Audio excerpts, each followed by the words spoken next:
to the HeartStream Musings podcast, a podcast to help you on your journey of self-love. I'm your host, Lisa Mae Francisco, a self-love coach and inner child guide. In the podcast, we'll dive deep on how to heal your inner child wounds, break your relationship patterns, and liberate your truth so you can claim the relationships in life that you deserve. Thanks so much for listening. I'm super excited that you're here. Hey everybody, welcome back to the HeartStream Musings podcast. Thank you so much for tuning in. For this episode, we're actually going to do something a little bit different. So I am going to be sharing and repurposing a podcast interview that I did for the Blossom Experiment by Cami Minerbo. And Cami is the host and creator of the Blossom Experiment. It's a podcast that discusses authenticity, intuition, and intuitive living. Her purpose is to help others flow inwards so that they can trust their own inner guidance and create a life that feels so fulfilling to the soul. Usually I do solo episodes, but this podcast interview was just so much fun to do. And it was great because it was more of a discussion with each other rather than being interviewed. And so we really just got to dive in on what self-love is, what self-trust is, and what that means and how it relates to not outsourcing your authority. The healing journey of working through your traumas and how it can actually be used as a way to help guide you to your life purpose and your path, and the importance of self-belief when others don't understand or believe in what you're doing, and just how to follow through on that gut instinct, your intuition, and just do it anyway, even if others might think you're a little bit cray. But anyways, super excited to share this episode. So let's just dive right in. Lisa, welcome. I'm so excited to have you here because we've been having so many interesting and beautiful conversations. And I feel like every time we talk, I could just press record, then we would have like amazing topics. So thank you so much for being here. I'm so excited. How are you? I'm good. I'm so excited to be here. I know even when we were in our previous call, it could have been a podcast in itself. Yeah. And then even when we were talking, it's like, okay, no, let's just record.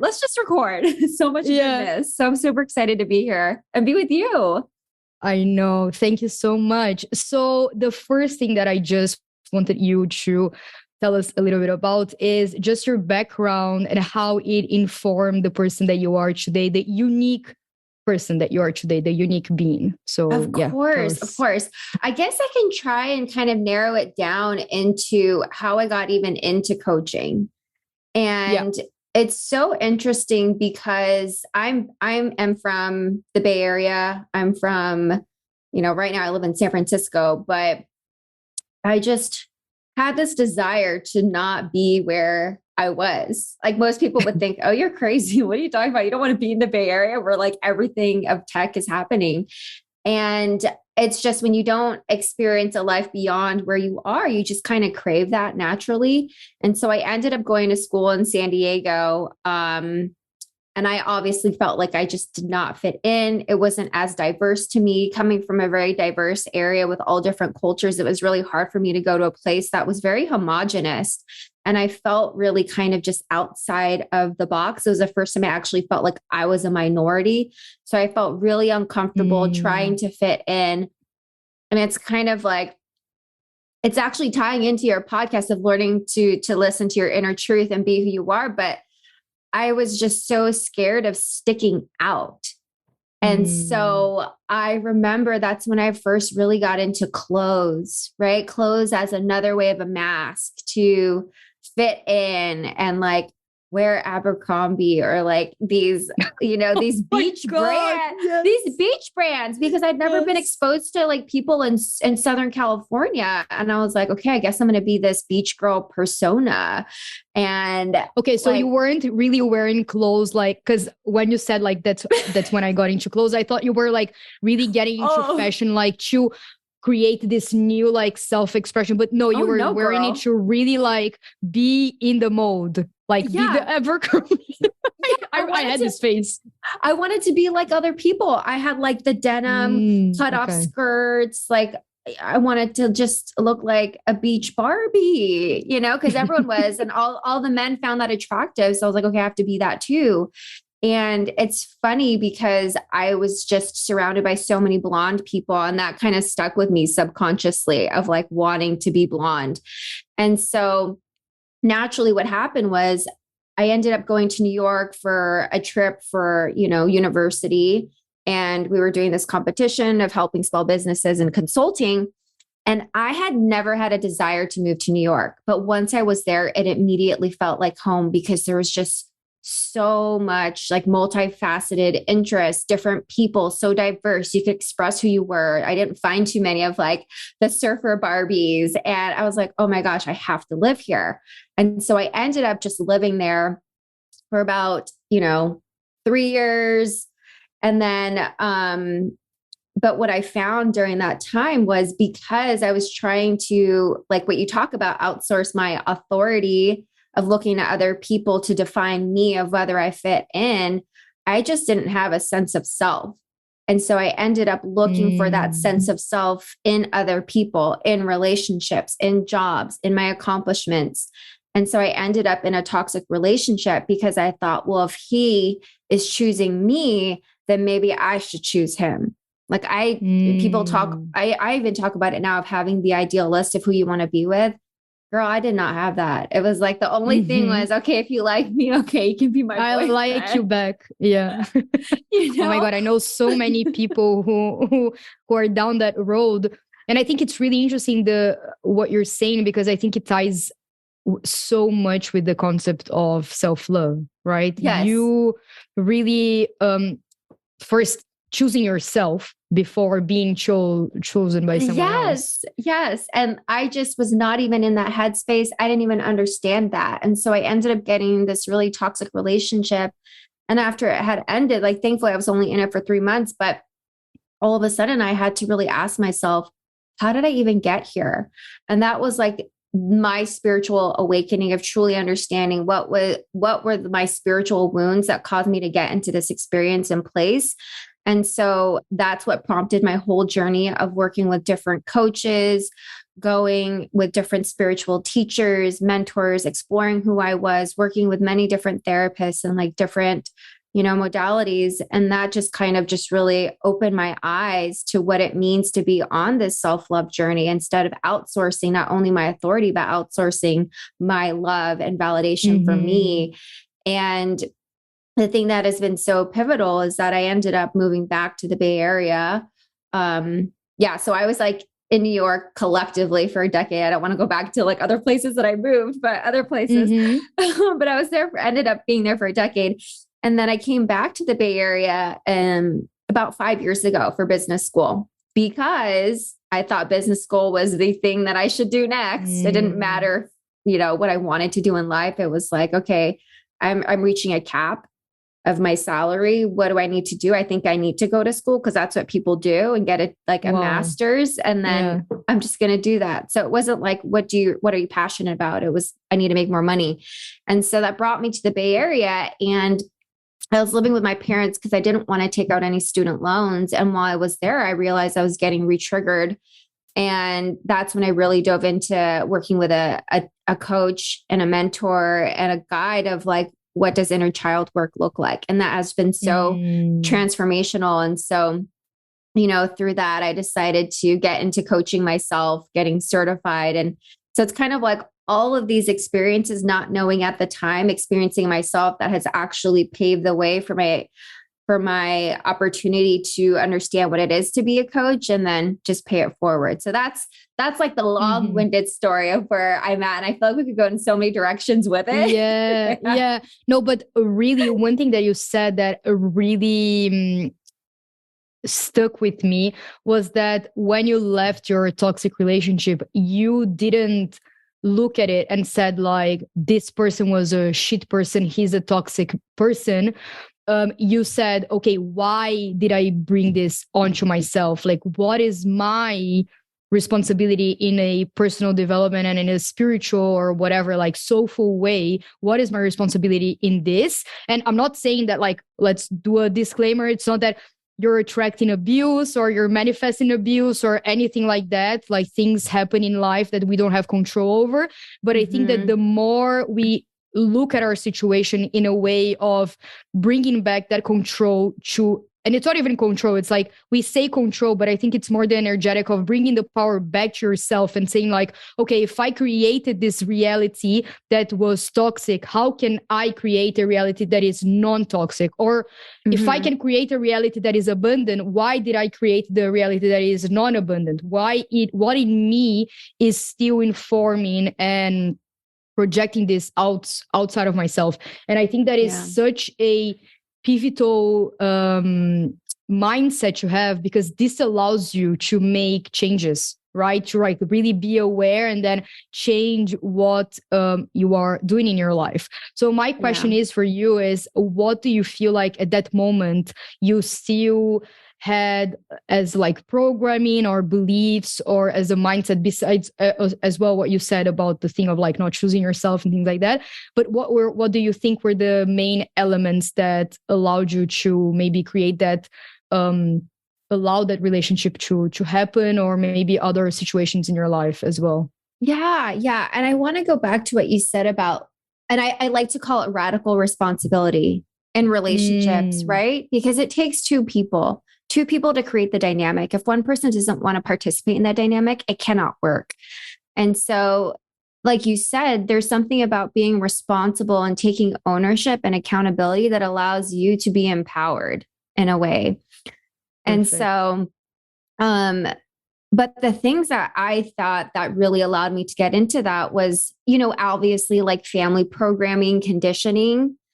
That's something that I like to dive into with people when I coach them, is really understanding what were some of the dynamics that you grew up in that allowed you to think that maybe that would be okay.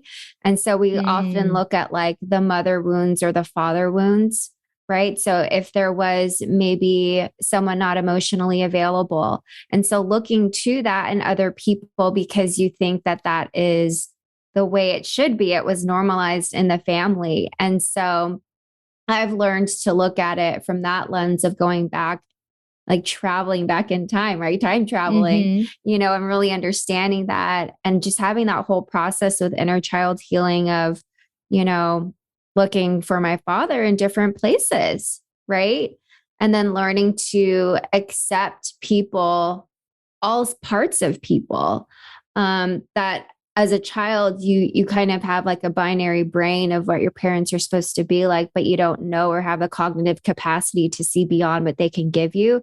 But as an adult, when you start to experience certain situations, you realize that it's very complicated and nuanced. And so it's just like, I feel like it's an ever evolving journey of learning to heal from that, learning to heal from yourself. And the more you heal yourself, then you learn to accept other people, especially your parents, when you realize, oh my gosh, they're not perfect. And like, I'm not a parent yet. I haven't been initiated into that rite of passage, but I mean, I see other people do it and it's hard as fuck. Right. Like, so like, I can only imagine. And so learning to drop the perfection, I guess, has helped me the most. But I think it's learning to deal with all like the father wounds and that and how it shows up in relationships.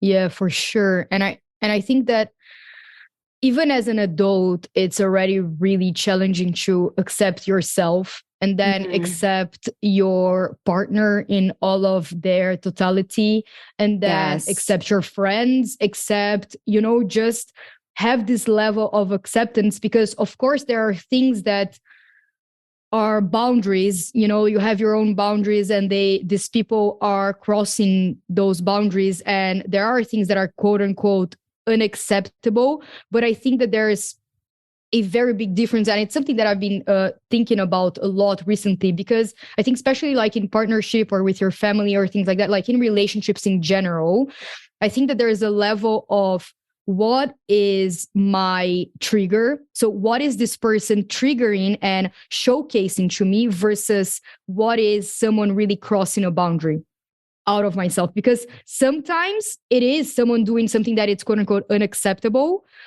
and other because it's authentic to your soul. And I think that that's how I'm kind of like wrapping my head around it. It's like is this authentic to my soul? Is this from my authentic self? Is me, like, it's this person like really crossing this boundary that is authentic to me? Or is this person just mirroring something to me that I have to work on? And I am, instead of looking at this trigger, I'm treating this as a boundary because I don't want to look at this. Like, does that make sense? Or am I? No. So how do you decipher that? Whether it's like, because it's kind of like it's either your own stuff or it's their stuff, right? How do you decipher that? Yeah.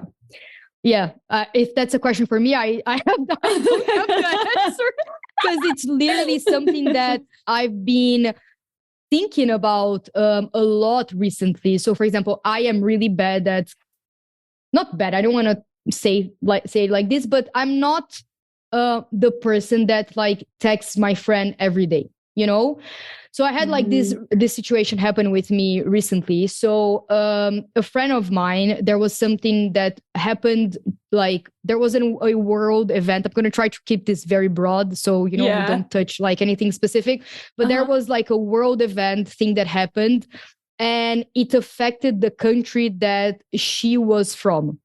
And she was really like sharing things about it on Instagram and things like that. Throughout the period like of 1 week while that was happening, I was having my own things to deal with, like my own career stuff, relationship stuff, a lot of things going on in my life that are like being mixed, and everything like that.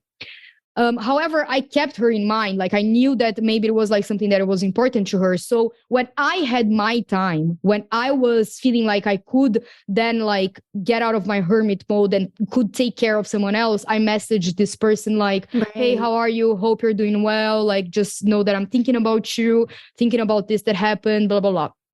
She then 3 days later, she messaged me saying that she got really upset that I didn't check in with her earlier, that she didn't expect this from me, that she expected me to be a better friend and blah, blah, blah. And when I received that message, I was really hurt because I didn't know if I was the one that was wrong, quote unquote, by not reaching out to her earlier, or if she was the one that was triggered because I didn't reach out to her earlier. So I think that, and then we started like talking about how I had to keep my boundaries because I wasn't ready to reach out to her.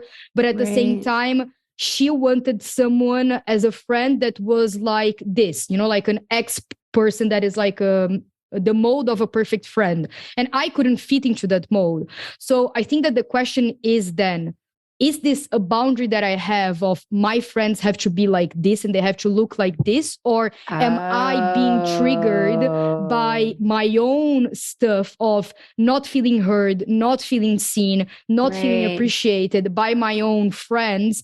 And is this a problem with my friends, or is this something that I have to look inside of myself because this is a trigger instead of like an authentic boundary, if that makes sense? And I don't think it has to be one thing or the other, but I think that there's a lot of this that happens in our daily lives that we don't really realize that we are being triggered, and this is a mirror to us, instead of like, this is a shitty person, they are stepping on a boundary, I'm going to like shut them out of my life, Yeah, I wholeheartedly agree with you on that. I always say that relationships are just mirrors for you to understand your relationship to self. That's it. Obviously there's some, and then it's like that quote, like if you're hysterical, it's historical. So what in the past happened that's triggering you that you're projecting onto the person, right? So I'd be curious about your friend of like, well, when did she first feel someone not being there for her? Because you have to put the mask on for yourself before you can be there for anybody else. You were dealing with your own personal stuff. And when you were energetically ready to be receptive to hear her and take on what she was going through, then that you could be a good friend and show up 100%, which I'd rather have you shown up 20%. No, because then that would be a whole other thing, right? Yeah. And so it's like learning to understand and meet people where they are, but knowing that there's something below the surface. It's not just like the ice cap, there's like a glacier under there. So we need to look like what's going on. And so like for people that are just listening, like encouraging that when you are dealing with triggers, like just notice that where did you feel that feeling or emotion, first of all, when you were very young? And what is that memory being projected onto this person? Like, why are you genuinely triggered, and like find the roots of that? Because like you said, you can't just cut everyone out who triggers you. And I've been around people like that. People have cut me out because maybe I like pissed them off or something. Yeah. I'm like, all right, girl, you're just going to be sitting alone with being a hermit and not have any friends. But it's like, in order to be spiritual, it's not like not being triggered. It's learning to understand your triggers in order to find intimacy with oneself. That's to me what spirituality is. So yeah. That's beautiful. That's beautiful. And I feel like I was talking yesterday with a friend, and we were talking about how when you start, like the more you learn about spirituality and personal development and personal growth, and the more you read and blah, blah, blah, whatever, shadow work, inner child, it feels like you start deconditioning a lot of the mind, but you start reconditioning a lot in the soul, like in the spiritual world. So it's like the deconditioning is, I don't know, like yesterday I wrote this, like the deconditioning would be realizing that, you know, if you have this thoughts and this mindset about lack, that you will create more lack. So you read this somewhere. And then the new, like, so you decondition yourself from this like extreme complaint and, you know, of trying not to be in this quote unquote, like bad vibration or whatever, like scarcity vibration, lack mentality, blah, blah, blah. However, what you are then like what the mind does is that it goes from one extreme down to the other. So the reconditioning of this is like, if I have a bad thought, I am a bad person. I am a bad spiritual person. If I have a lack thought, I am bad, you know? And then it starts beating yourself up if you ever think like, oh my God, this coffee is too expensive, or something. No, oh my God, I can't feel this. Oh my God, no, it's too bad of an emotion. Oh my God, you know, like, so it starts, so you create a new conditioning for yourself. And I feel like this thing with like setting boundaries and like quote unquote not settling and things like that, I think that this starts creating a new level for you, that instead of being like, okay, what is this person doing that I feel that it's hurting me a lot? Where is this in my body? Like you're just explaining it, instead of being like, this person is stepping on my boundaries and I'm not settling for this, so goodbye. And then you do that 1,000 times, and then you find yourself,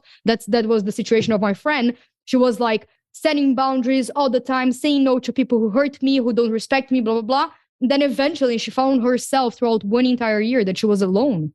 And she felt, and now she was like, what the fuck was I doing? I was just like reading on these spiritual things about like setting boundaries. And then I ended up building like a hermit life for myself that I wasn't even happy on, just because I was thinking everyone is stepping on my boundaries. I'm just going to set a lot of boundaries, and now I'm not happy, you know? Right. Because sometimes people can mistake boundaries as building walls. Totally. Right. Totally. And then essentially it's just learning to know what's okay with you and telling someone and seeing if they'll be able to meet you. I think that's the false expectation that we have, is that people should already know what we want. I think there needs to be a conversation about setting it and then saying, giving the person an opportunity to meet you there, right? It's like having someone apply for a job, not telling them the job description, and then just being like, oh, you failed. You sucked at it. Sorry, we're firing you. But it's like, you didn't tell me the job description. So like, how am I supposed to know what I'm being measured against? And so it's just, but I want to talk back to what you were talking about, the spirituality and the conditioning, because it's like, that could be another thing to take on as a whole persona of like doing it right or not right. And I will admit myself, when I first got onto this spiritual journey, my mom said I was so strict. Like literally, I was like your friend. I was like, hey, if you're not going to treat me this way, sorry. You know, and she was like, she was scared of me. She's like, okay, Lisa's way too many boundaries. She hates that word. Yeah. She hates that word. Cause I introduced that to her and my dad. She's like, what is, like, you have a stick up your butt, you know? I was like this ironclad boundaries. And so now I've learned like over time to soften, not to have like, you know, not to feel weak, but just to be flexible with people. So yeah. And I think that the spirituality happens in the neutrality, like in the soften, because when you are extremely triggered, you still have a lot of things to unblock, a lot of emotions to comprehend. And when you really work on those things, you reach a place of neutrality, and then you're able to create balance in your life. So like, I completely understand you, because I've been there, and I've told this story before on the podcast, that like in my like really spiritual phase, like spiritual ego, like, oh my God, I'm so much better than you because I have 1,000 crystals and you only have 99, like this really I've been that person. I've been there. I remember that my mom one day, she was cooking us a risotto, and I was doing my Reiki training. And in theory, like when you are in your 21 days post Reiki training, you can't drink alcohol, eat meat, blah, blah, blah, because you have to keep your channel open, whatever. So I was like, people, I can't drink alcohol. And then my mom was doing a risotto. In a risotto, like there's white wine, that goes and evaporates. So it's not like the alcohol is going into your system. Then I saw like my mom, like super cute, preparing us dinner and things like that. I was like, is that wine? She was like, yeah, it's just for the recipe. It's going to evaporate. Mom, I told you I can't drink wine. Like, but Camille, it's going to evaporate. It's the recipe. Oh my God, you guys don't respect me. You don't understand me. I'm in a Reiki training. I have to keep my channel open, like all of these things.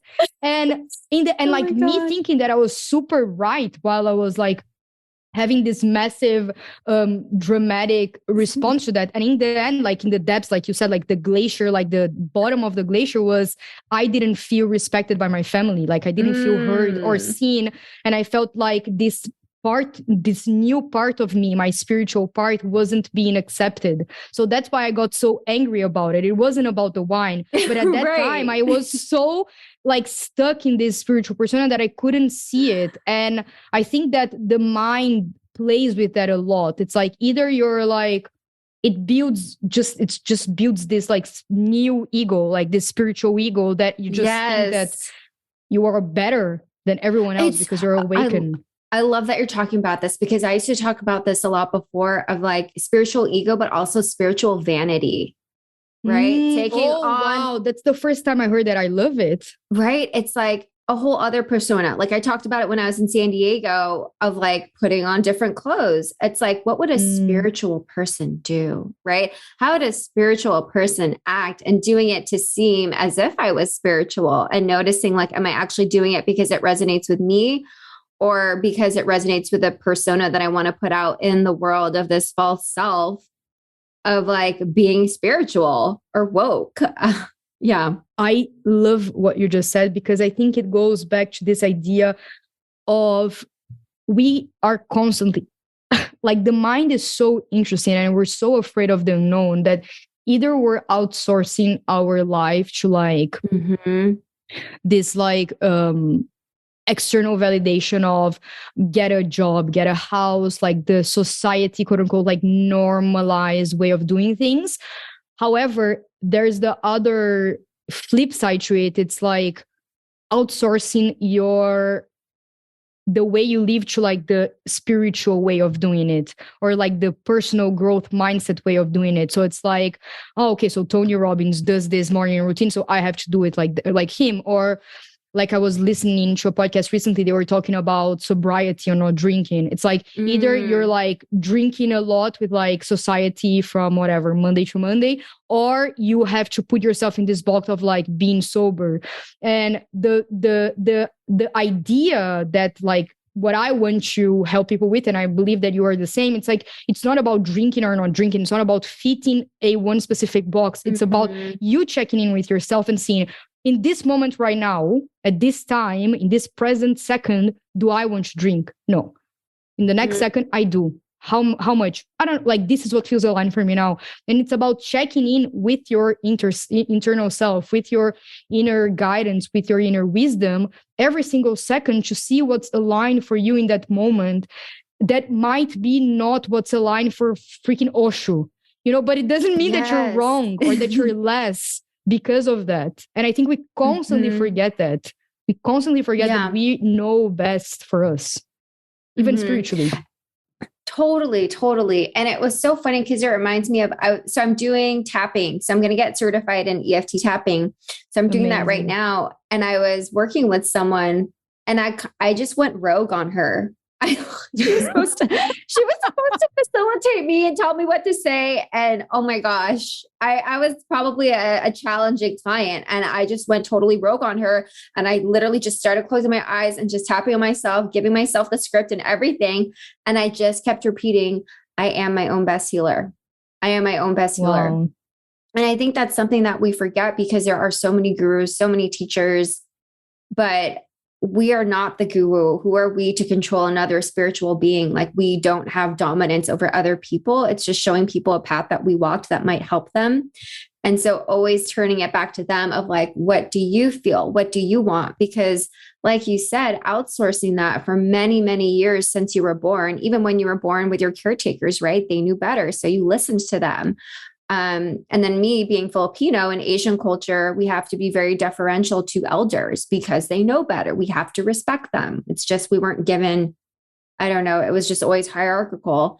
And so it's like, when you don't use that muscle of sovereignty, it gets atrophied. And so how do you, at a certain point in time, I see this happen a lot of people going, well, what the fuck am I doing? Who am I? Why am I doing this job? Da, da, da. And it's like a quarter life crisis before the midlife crisis.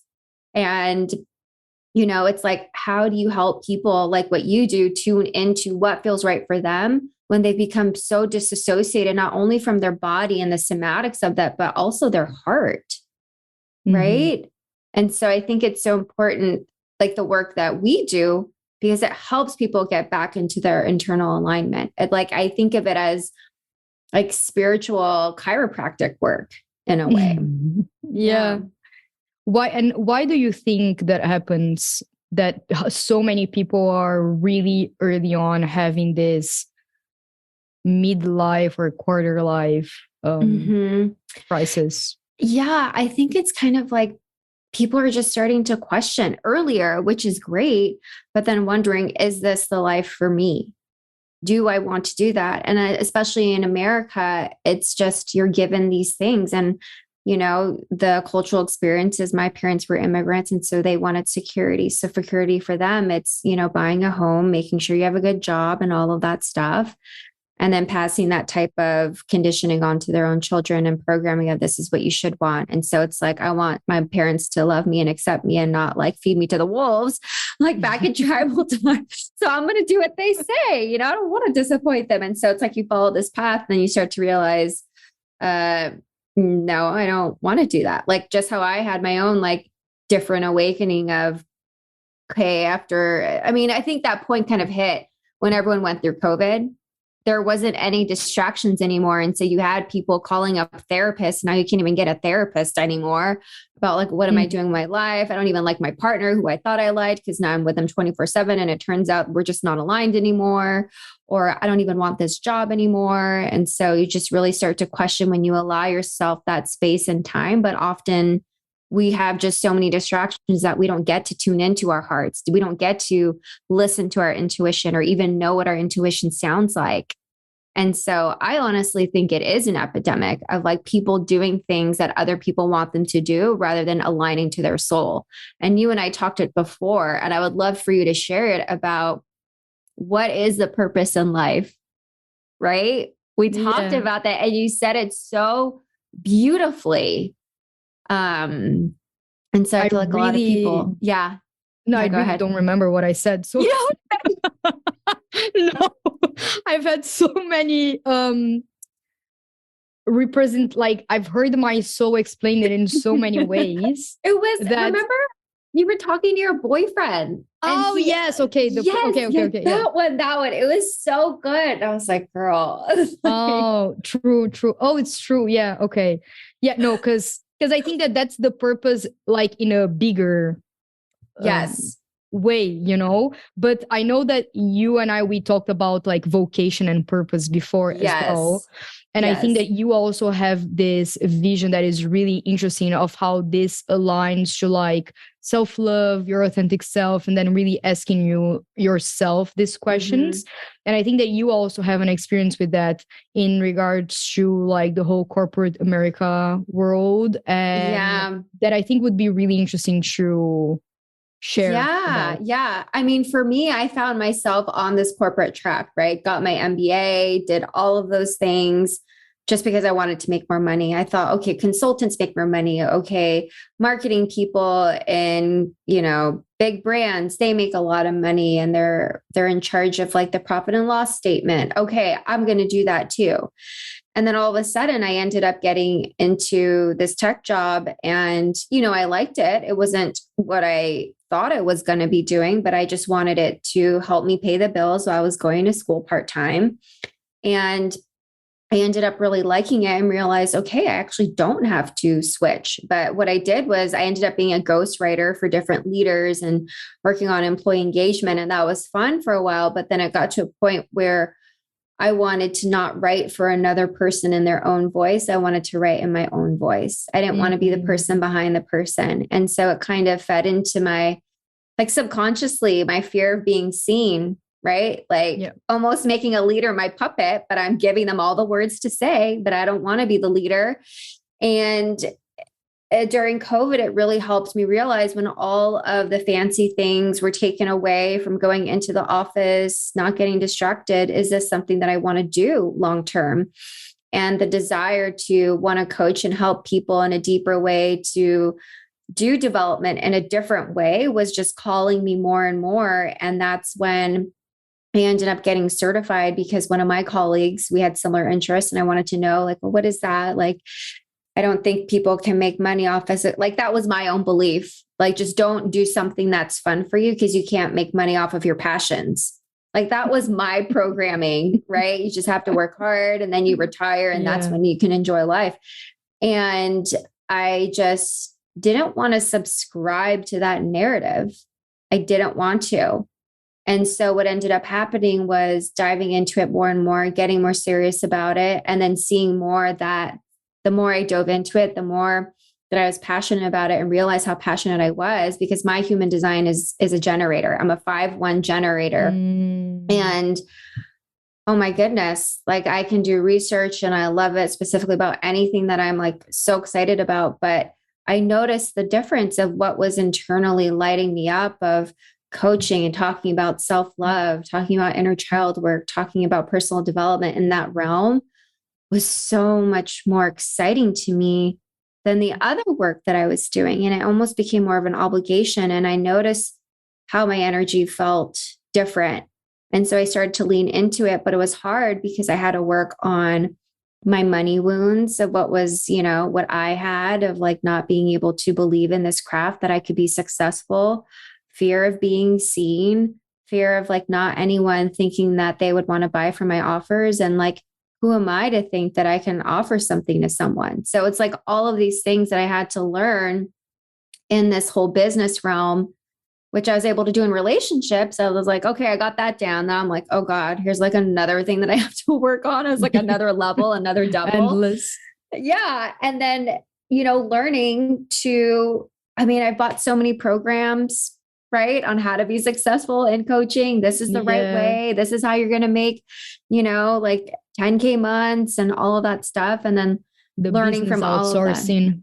Exactly. Learning to listen to myself, of like what it is that I actually want and how do I want to do my business. So yeah. Totally get you. Been there as well. So much money spent when I could have just tried to put all of that energy into learning how to listen to myself, so I could make inner guidance decisions, with like business decisions, which I think it's a challenge in its own, because I think especially with business and with money, like when it comes to these two things, the human mind believes that it's a scarce element, right? That it's not, there's not enough to go around, because that's a deep belief that we grow up with. And it's, I think, like one of the biggest, no one thinks like there's not enough love. Like, okay, maybe some people do think there's not enough love to go around, but because money, it's like tied to this physical aspect of it, and it's so like important, willing or not, they are important. It's important for our survival. I think there's this other level of fear that goes into it. So whenever it comes the topic of money or business which generates money, it's so challenging for us to trust ourselves, and it's so much easier to trust someone else that has done it and has had results. So it's like, if this person did it this way, then of course I will be able to just follow the same path and have the same results or similar results. And after you see the testimonials, you're like, oh, okay, I can be that person, and sometimes they really do work for you, and you could totally be that person and make like the whatever 10K month or whatever. But the point, I think, ultimately is that sustainable for you? How do you adapt that to your own unique way of doing things? And I think that that's where we really get lost.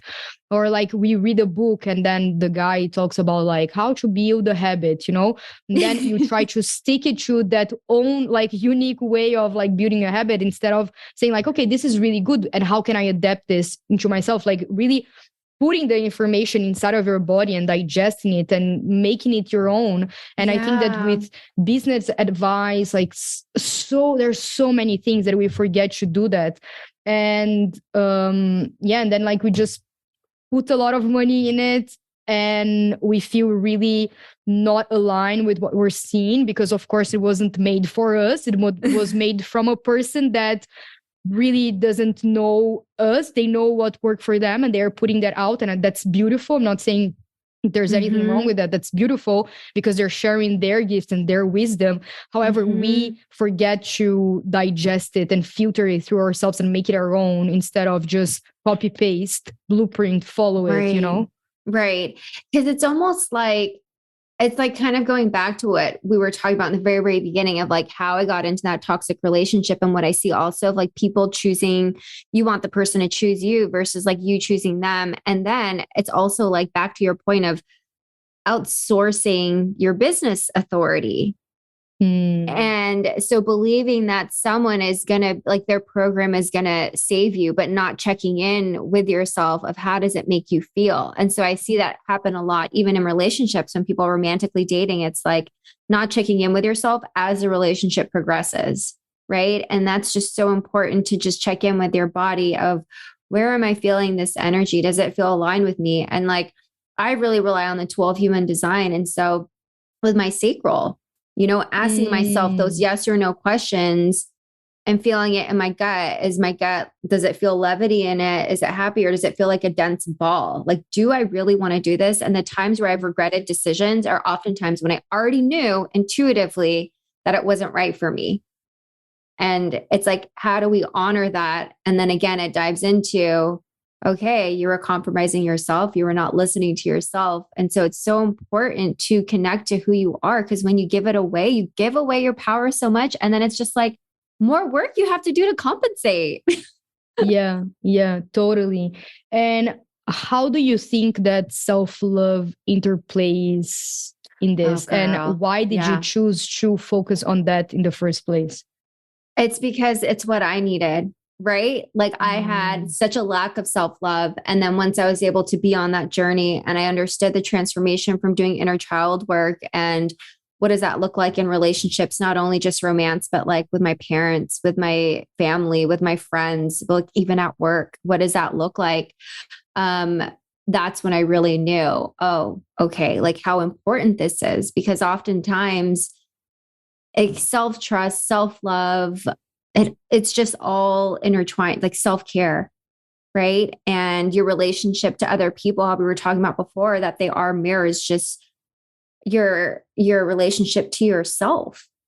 And so if you can't accept yourself in all totality, holistically, the duality of everything, then how can you expect another to love you? That's outsourcing your love again. Right? And then trusting someone else that knows better than you. And so it's really important to kind of have that foundation, because that truly sets you up for knowing who you are. Because in this life, like you enter this life alone. you leave this life alone. And that is the most important relationship that you have, because if you choose to have children, if you choose to have family, you're teaching them the things that you know. And so that's why I think it's so important to kind of get this right, hopefully before you have children. If not, you can still do it while you have children. You know, it doesn't mean it's too late at all. It's like not that, but you know, how are you bringing your own gifts into the world with your experiences and your lessons? So that's why, to me, it's just self-love is everything. Sometimes you might think it's about, you know, different relationships or the things that you want in life, but ultimately it's just a reflection of what's going on with you inside and how connected you are to your heart. Yeah. I love this so much. And there's something that you said that I had never really thought about it in this way, which is the connection between self-love and self-trust, and how self-trust is so connected to not outsourcing your decisions. And I think it's so beautiful how, you know, there's this, the way that I see it is like there's this one big energetic concept, like this big energy, and each one has this own, each one is painting its own color of it in the physical reality to make people understand something, you know? So like for you use it like it's the same bubble of energy of what I call flowing inwards to live from this place of soul. And you call it like self-love and learn how to love yourself so you can finally trust yourself. And then from this space, you will decide for yourself, because you are trusting yourself, because you love yourself. You can then decide who's the better person for me, who's the best business mentor for me, how to use this blueprint of whatever this book that I'm reading is, because I love myself, I trust myself, and I'll be able to make these decisions. Yes. And that's the hard part, right? If we're taught to not do that, like if you even go back to religions, right? Oh my God, yeah. I'm like, are we going to go there? Yeah. And I literally like looked up, I saw like a person that looks like Jesus here. So. But you know, like Mary Magdalene and Jesus, how initially they were just your healers inside you. God is inside you, you know? Religions don't like that because it means there's a power imbalance. And if we let people believe that they don't have to do what we say, it's a whole thing. And so it's like, you know, we can get into a whole different topic with that, but that's why it's just so important, because only you know how you feel in your body. Only you can express what's in your heart and have the courage to live a life like that in your truth. That's why for me, I'm so passionate about helping people just heal those wounds and unlearn and decondition from their false selves that they thought, you know, from the things that they wanted society told them, and just learning to establish and connect to their inner truth, whatever that means to them, because no one here should tell you how you should live your life. Like if you want to do whatever, like if you want to live on a mountain, go live on a mountain. If people have like judgments about them, like about that, like you're not living for them. And how often do we give away our life and our power to other people, and how little we actually take it back in? And that's like disempowerment, you know? And so, like go live in a mountain because it's something that you want, even if like someone is judging you, but don't go live in a mountain because, I don't know, like Michael Singer from the Surrender experiment went to live in a mountain, and now you feel like for you to reach enlightenment, you have to live in a mountain, you know, like go do it because it's unique to you. And I think that the reason why it's so, that's my opinion. I would love to hear your opinion. Yeah. I think the reason why it's so hard for us to listen to ourselves was like, first, for sure, like we weren't trained. Like the way that society is set up is like, I know better, you sit down and listen. Not like, okay, I have something to teach you, and to guide you. But how do you feel, and how do you feel about this? What is your, like, a child, like, what do you want to play? No, it's like, you have to play with this, like, no, and really like having this dynamic.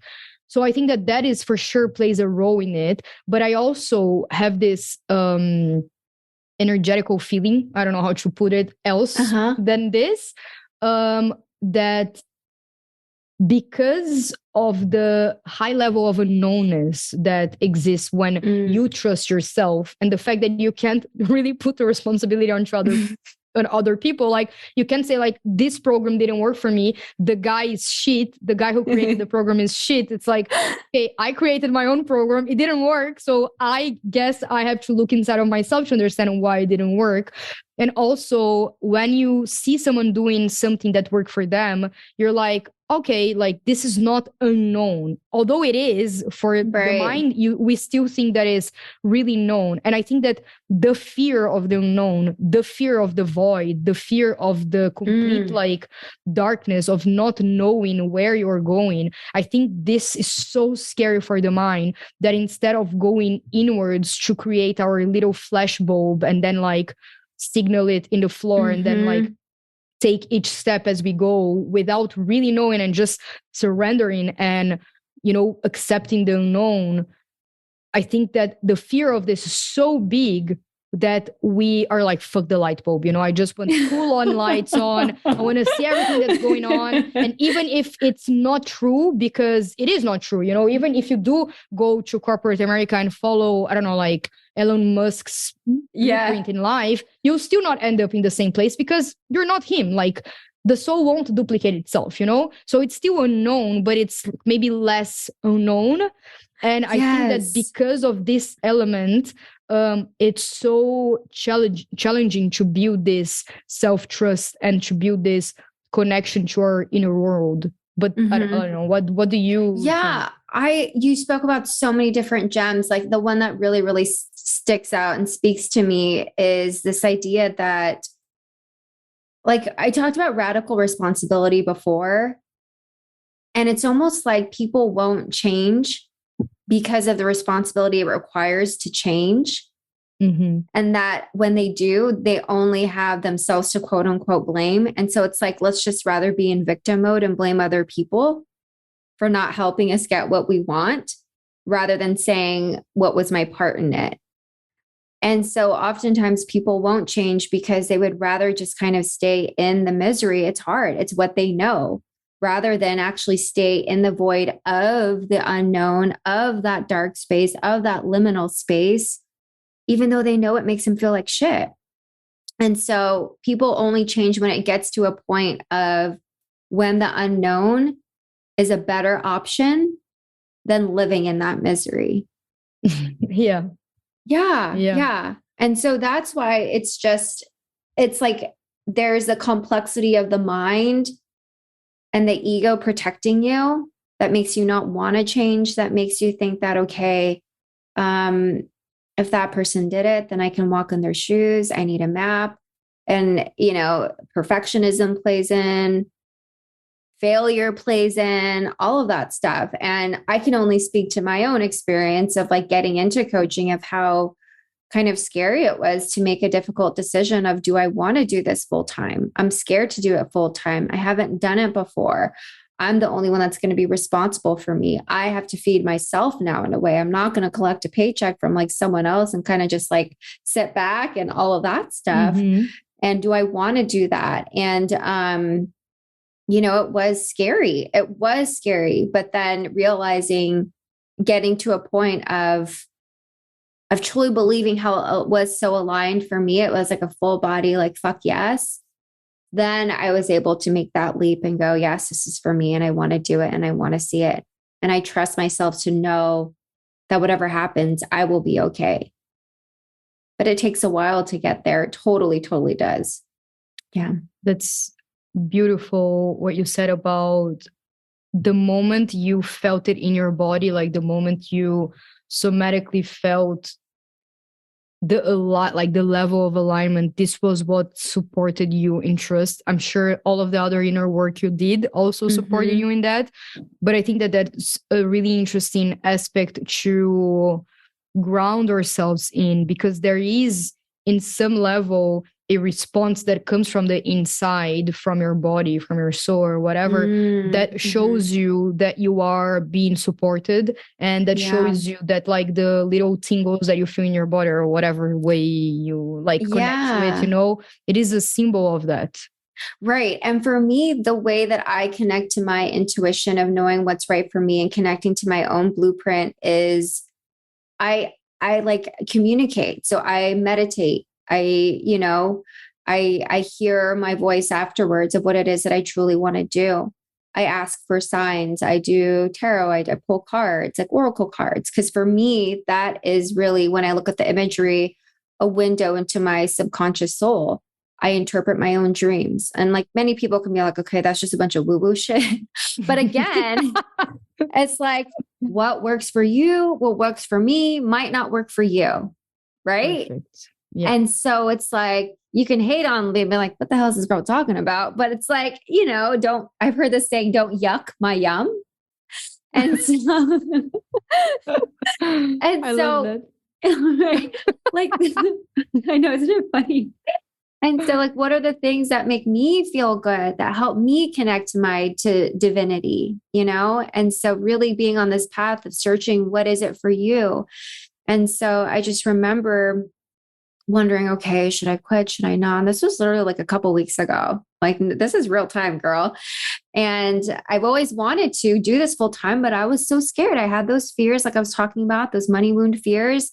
And then I just remember asking the universe, like, you know, please help me find clarity around this, and asking for help. And I remember I went to this beautiful retreat. It was centered around sensual awakening and just tapping into your sensuality. And the two women that were hosting the retreat, there were two first generation Asian women, Jo Portia and Anne Nguyen. And the minute I walked in, I was like, holy shit. Like, seeing two women that were doing it full time, that were just like me, that looked like me. And being around women and feeling so empowered, because majority of them were entrepreneurs. And they were telling me, they're like, girl, you could do it. We could do it. You don't need a blueprint. I was like, what? You know, and like that, I asked the universe and I got that clarity from it. And it was just such a powerful, the way it was set up, the way, you know, we did releasing ceremonies, calling on like the Kali Ma energy. It was just so beautiful. And I truly felt like it was the initiation to fully cross into that threshold and embody what it's like to be an empowered woman. And like my priestess, my queen energy, my mother energy, figuratively, and ready to birth this business, because my healing and my work is a gift to the world, and truly believing it and resonating in that. And it was like, after that, it's just, I got so many signs that I had to do it, I couldn't even make it up. All the little synchronicities that came into my life. And I was like, okay, I'm ready. And so to me, it's like, the more I say yes, the more I follow my true soul and what it wants, the more aligned and in flow my life is. That's just what happens. When I'm not in flow, it means I'm not listening to myself. And I know that now, because that's a signal for me. Wow. This brings me goosebumps and a little bit emotional. You can't really see my eyes, but I had like a little teary-eyed, because it was so beautiful to see your connection and the way that you communicate with the universe and with your soul. And yeah, when you ask for clarity, it comes. You know, it might not come in the way that you expect it to come, but it will come in, I don't know, for me specifically, like my human design, I'm an emotional. So the way it normally comes for me, it's like very in my emotion. So it can come from like an external thing, but I really feel it, you know, and you have to trust whatever arises. And I think it's just really, really beautiful, this story. And so did you end up quitting? Or Girl, I did. So last Wednesday, I quit my job. Oh my God, congratulations. So it's been like literally 1 week. It's been 1 week. And so I'm just transitioning. out of it. Oh my God. I know, it's so happy for you. Oh my God. Because last time that we talked, okay, so this is like news going on like live on the podcast, like me receiving this news. Because last time that we talked on our, oh my God. Sorry, like I'm really having. You've been with me on this journey. Like, because I was part of that group for so long, not sure if I wanted to, like, yeah. And literally the first conversation that we had for the podcast, you were like talking about corporate America, and you said like, I'm still on it, you know? And oh my God, I'm so excited for you, honestly. No, really, congratulations, because I know how freaking challenging it is to follow that and to go, like, to feel the fear and still go with the fear, you know, and say it like, God. I'll feel the fear and I'll still go through it because I trust. And even like what I always say, like, when I took the leap to go from Brazil to Portugal, I bought my own my one-way plane ticket. I wasn't making nearly minimum amount of salary in Portugal. Didn't know how I was going to support myself. Didn't know where I was going to live after 3 weeks of staying in my friend's couch. But I still had this like knowing that I had to do it, you know, and I thought to myself, like, if I'm going to teach intuition, if I'm going to talk about intuition, if I'm going to talk about following your inner wisdom, your inner guidance, and I'm here sitting back in my room, like, yeah, follow your inner guidance. I've been receiving this guidance to go to Portugal, but I'm ignoring it because I'm fucking afraid of it. First, that's really hypocritical and not helpful of me and not living to my truth. And second, something that I remember I told my mom was that, like, if I go and I don't have any more money, something happens, like something horrible happens, I become homeless or something, whatever. I know that I can always go back to Brazil. I can find a job there. I can live with someone, whatever. The point is that I will never know what happens if I don't try. So at least if I come back with nothing in my hand, just a tiny, like, in Portuguese, we have the saying, like, just my hands and like a scarf. Yeah. If I just come back with my bare hands, at least I gave it all my all, and I trusted something that was inside of me. And that for me is way more valuable and something that makes me way more proud of myself than sitting back, building like a big amount of cash under my butt and just like sitting there waiting for something to happen instead of trusting the inner voice that I hear from me. So my gosh. For me, like, it always makes me really proud of people that really take the leap and they're like, I'm gonna follow this.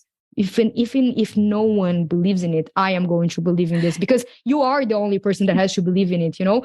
So I think it's so exciting. It's so exciting. I'm so happy for you. I have no idea. And I want you to feel my celebration for you. No, I do. It's like bringing me tears because you absolutely got it. You know what it felt like. And if anyone out there who has a calling, like their soul's vocation, their dharma, their true purpose in life, and nobody fucking believes you, you have to have unwavering faith and know if in your heart that that's truly of your heart of hearts, like that you want, you have to go for it. And like, I felt like I was being ushered into this and I was ready for it. And it was so beautiful because when I was at the retreat, this woman was pregnant there and they were doing a ceremony for her, initiating her into what it is to be a leader, to be a mother. And the stuff that they were saying to her, the beauty, the blessings of, you can do this. You were meant to do this. You were born to do this. You know what to do. I felt like that was a message for me. And it was crazy because I had this idea of wanting to quit my job and I was supposed to do it in July of 2022. But it's like 9 months to the date. And it was like me being ready as 9 months, as a baby, like, okay, I'm ready to birth this and go through all of like the stuff that happens of like, people are going to tell you it's not going to work out. They're going to think you're crazy. I mean, I've had people be like, well, don't you know the macroeconomy situation of like, recession, tech, who's going to pay for you if they don't have any money?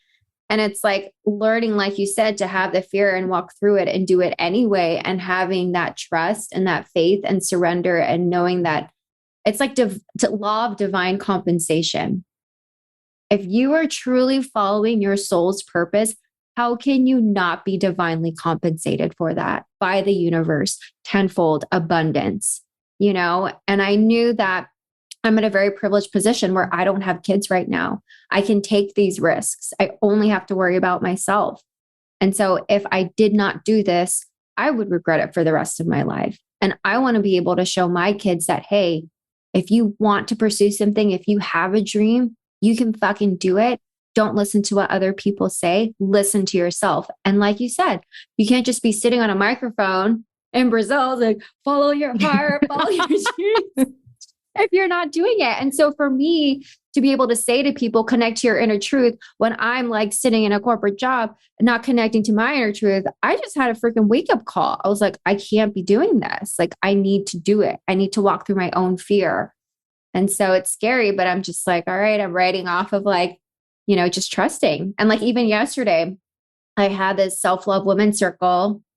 Nobody signed up till last minute. And I was like, I'm just going to keep on telling my offers, even if no one signs up, whatever, you know, but people did last minute. And so it's just the trust, the faith muscle that just comes with it.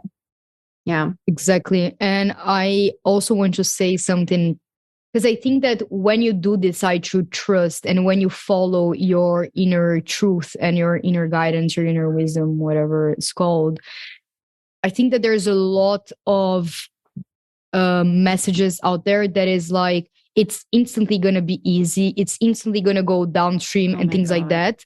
And I really want to like have this discussion and bring up this in conversation, that it doesn't mean that like you jumped off a huge cliff and quit and instantly like you're going to be booked out. Like it could happen, like for sure. But I think that for a lot of people, that doesn't happen. And then there's this one person like saying that it happened to them or something. And then you instantly feel wrong about it. Like when I, for example, like when I jumped off the huge cliff and left Brazil, I was hoping like this, I'm going to become extremely magnetic because I walked through this huge fear, you know, and the fear, walking through fear is what makes you magnetic, and these things that we like know. And it's true. And it did make me magnetic in like a certain aspect of my life because the universe kept showing up for me, and like this magical like circumstances kept happening to make me feel supported. But it wasn't like this huge oceanic abundance of like so much money being booked out or whatever. It was like, okay, this is what you need for next month. You know, like this is what you need for rent. Like this is exactly what you need. And not saying that that's not abundant or oceanic, but I think that there is this huge spiritual message that we feel like either one, like you are not supposed to take action. So you are like, once you put yourself in alignment through to the day, and then you're just like waiting for the thing to appear. And I am saying that not like because I was that person. Like, I'm not saying that because someone else, I think someone else is doing that, because I was that person. And also understanding that being in your path and in your inner true path will take tests, will take like challenges. It will come with its challenges, like will come with its own level of unblocking, because once you do decide to do it, the universe will be like, okay, let's see it, you know? Not because it hates you, but because it's part of the growth as well. You know, like when we were saying about my whole purpose in life, it's for us to go through these challenges to expand and expand and expand. And each time we expand, we get in closer alignment to our soul and to our soul's purpose and our soul's identity, quote unquote. So I really think it's important to say that as well, because I think that we had like this spiritual moment that a lot of people were talking about, like law of attraction, vibrate high, blah, blah, blah, say the positive affirmations. You don't have to take massive action, whatever. And now I think people are like talking about how action is necessary because we are in the present reality. You know, I can't say like, I want a number one podcast and then not record a podcast, you know? It doesn't work like that. Like, wait for someone to knock on my door and say, hi, we have a number one podcast. Do you want to host it? Like, maybe it could happen like this, but you know? So yeah, I don't know. I think there's so many things, and I think it ties back to the like to the self-trust, the self-love, and then the purpose behind all of them and how they all interplay together, and how you have to keep choosing yourself and choosing to love yourself in your vocation within those actions, even if things don't develop in the way that you thought they should. Totally. And I love that, because I will say, this is really funny. I was really naive. I thought that anyone that showed up on Instagram or social media, they already had clients. I didn't know that it meant that they might not.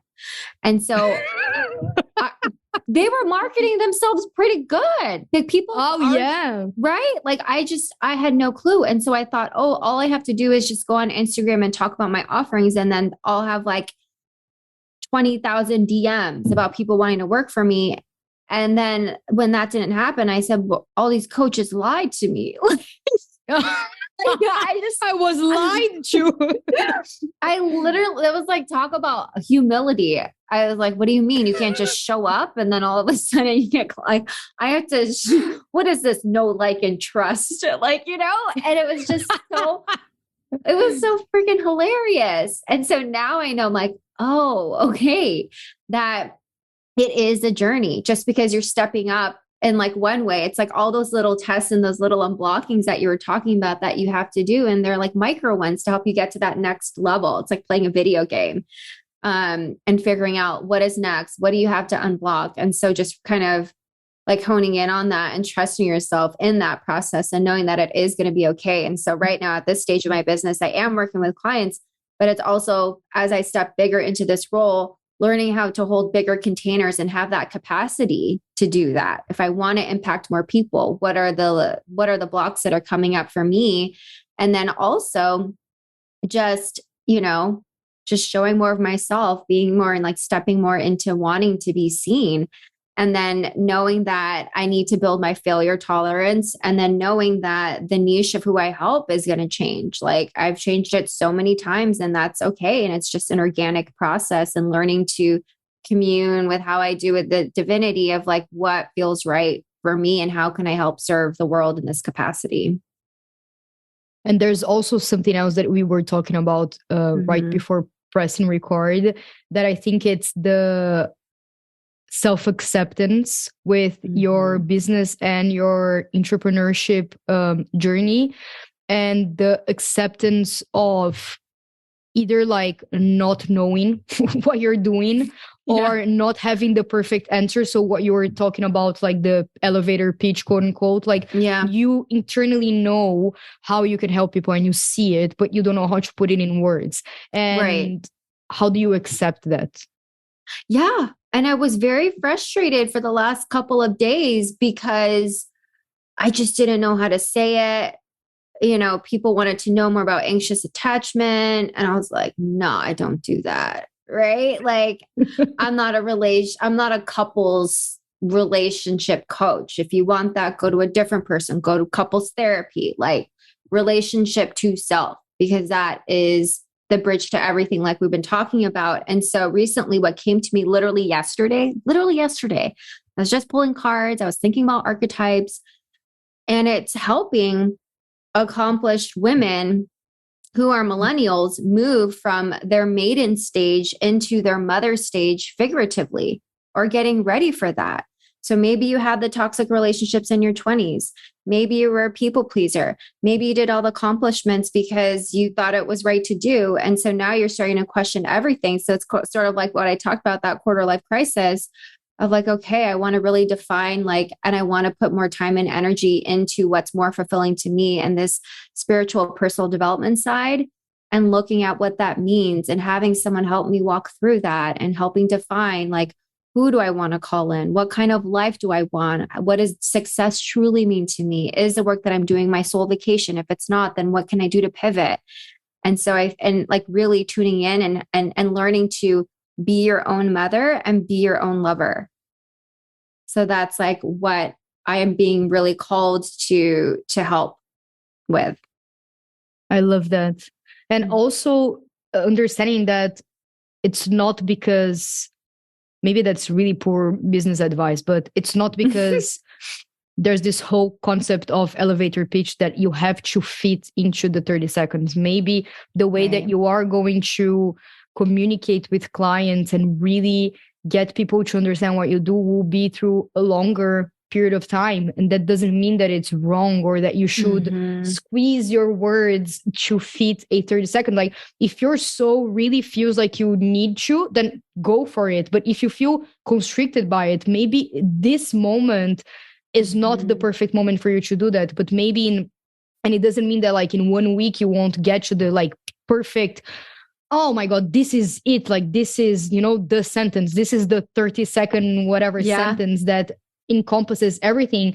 But it means that you allow yourself space to show up in the world as who you are right now. And I think that this is honestly one of the biggest acts of self-love. It's just accepting who you are and the things that you're doing now, knowing that you can change, knowing that you can evolve, but at the same time, you can't evolve like you can, but the most aligned way, in my opinion, for you to evolve and to transform and to change is from a place of love, not from a place of you are bad, read this book to change. It's like, I love you and I know that we can be so much better. And I know that we can transform and achieve this amazing thing. So let's read this book, Absolutely. Absolutely.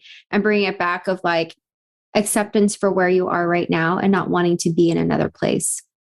Like that, to me, what I'm learning even more and more of like anchoring into my body, being present, not wanting to disassociate, not trying to find things to like distract me.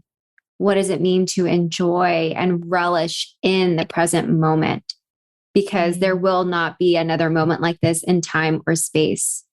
And it's a gift. So, yeah. And also how much because each moment they also bring us the lessons, the learnings, the expansion. And I'm sure that in 1 year, everything that you're learning now will help you support and sustain energetically, emotionally, physically, the business that you will create in the future and that you are creating actually. So everything is needed. And the acceptance is so it's like, I think it also connects to like everything that we've been saying. Yeah. Oh, this is so much fun. I love this. Yeah, I know. Maybe one of the last questions that I have for you is, how do you think that self-love, because we've been talking so much about self-love and self-trust, how do you feel like self-love, and with the theme of this podcast, which is authenticity, how do you feel like self-love relates or connects with authenticity and your authentic way of living? Oh my gosh. It's like the basis to me of self-love is self-acceptance, meeting yourself where you are, like what we were just talking about, learning to love all parts of you, all different sides of you, not trying to hide from certain things like shadow work or like the icky things that you don't want to share people because you're afraid they might reject you because you rejected in yourself. And so learning to kind of lean into it and own it and love yourself holistically, the duality. And it's interesting because in Vedic astrology, I'm actually double Gemini. So like sun and rising. And an astrologer told me Gemini is sign of the twins. And so, when you think about it and imagery and meaning to it, to me, it's learning to see that there are no differences, that it's all the same, that you have water. If it's really, really hot, it can burn you. If it's really, really cold, it can burn you, but it's the same. And so how do you love all parts of you? And so those parts of you create your authenticity, create your truth. And so to me, that's how they truly are integrated. Everything, who you are, how you show up in the world, do you love yourself enough to say your truth? Do you love yourself enough to live in your truth? And that is authentic living. What is true to you? What is right for you? And that is the ultimate act of self-love. When you learn to listen to yourself, when you learn to honor yourself, and you learn not to repress yourself. And so that's how I see both of them related. I love that. I love Thank that. you. And it's so true. Like when you love and accept yourself, you allow who you truly are, like your true self, to come forth. So you're not like lapidating anything from you. Like you're not concealing, actually, that's the word. Like you're not concealing any version, like any side of yourself, because you love yourself, because you accept yourself. And then you show up in this authentic way. And I think that one thing that keeps coming back to me that I think we kind of like left it loose because we really didn't have an answer for that. But taking back like the whole discussion with like, is it a boundary thing or is it like a mirror trigger thing? And I think that the moment you love yourself, the moment you receive your entirety and you're like, okay, this is who I am, you recognize that there might be shadow work to do on that. So this might be a trigger and this might be a mirror. And then I go and allow myself to do that. And then after that, then might recognize that this is a boundary. This person doesn't have a space in my life. And because I love myself, I choose to look at the triggers and to look at this as a mirror. But also because I love myself, I choose to set a boundary. So I think it's like, it's not one or the other. It's like everything all together. And once you love yourself, once you trust yourself, once you accept yourself, you are, instead of like looking at yourself through like one small spectrum, you look at everything. And then you show up in this authentic way that allows you to see life like way more in a broad way than just like one size fits all. Yeah. And I'm going to say one more thing on that. And because you are doing the work for yourself, you do the work for others. You bring that self-acceptance and you radiate it towards others and you accept them. And so you start to realize, oh, they have a shadow side too. How can I accept more of that in them as well as I do on my own? Because I've done the work too. And then you give people permission to live and radiate in their authenticity. And so when we do this spiritual work, it's not for our own ego. Sure, it helps us in the long run, but the byproduct, the icing on the cake, is that other people see you as a model and they realize they can do it too. And that's why I love the work that you do. And that's why I got so excited as well for you. And that's why I'm celebrating you so much, because it's because of people like you that decide to step into their authenticity that other people also feel the permission slip to step into their authenticity. Yes. It's like paying it forward, right? Because I've had other people tell me when I told them, they said, oh, wow, if I wish I could do that. Right. But it's like, what makes you think you can't? And it's just the fears, and that's their own blocks, and that's okay. But it's important that we step into our purpose. It's important that we show people and share our gifts because they need that just as much as we do. So, exactly. Yeah. And before we wrap up, tell us a little bit about your offers, how people can find you, how people can work with you, your soul. I love your wisdom. So please. Of course. So my website is lisamaycoaching.com. I have one-on-one coaching offerings. I'm going to now that I'm going to have time off, I'm going to, figure out what does group coaching look like. I also have self-love women's circles. So that happens every season. Yesterday was spring equinox. The next one will be summer solstice in June. And so, if you want to get in touch for any of one-on-one coaching, just sign up for my newsletter on my website. And then you can also find me on social. So I'm on Instagram, Lisa May Coaching, and then also on TikTok, Lisa May Coaching. So sure, we're going to put it all in the show notes. But if you sign up for my newsletter, you do get an inner child worksheet. So if you want to connect to your inner child, there's a free PDF for you. Yeah. Amazing. No, for sure. We'll put everything on the show notes for sure. And is there anything else, like last words, that your intuition, your soul, your inner self-love part wants to share with us? Yeah. Just find little snippets every day to connect to yourself. Just find quiet moments. If someone doesn't have this practice, it doesn't have to be this big ritual around it. It can just be something so small as taking a deep breath in and out and connecting to your body. And so, we talked a lot about like self-love and we shared about these wisdoms, but you can do it in a way that feels right to you. Because ultimately it's just about starting that connection and connecting to what feels right to you in that moment. So beautiful. Thank you so much for your presence. Thank you so much. Of course. Thank you for having me. This was so much fun. I loved it. Amazing. Thank you so much for tuning in to that episode, which I repurposed from the Blossom Experiment podcast by Cami Minerbo.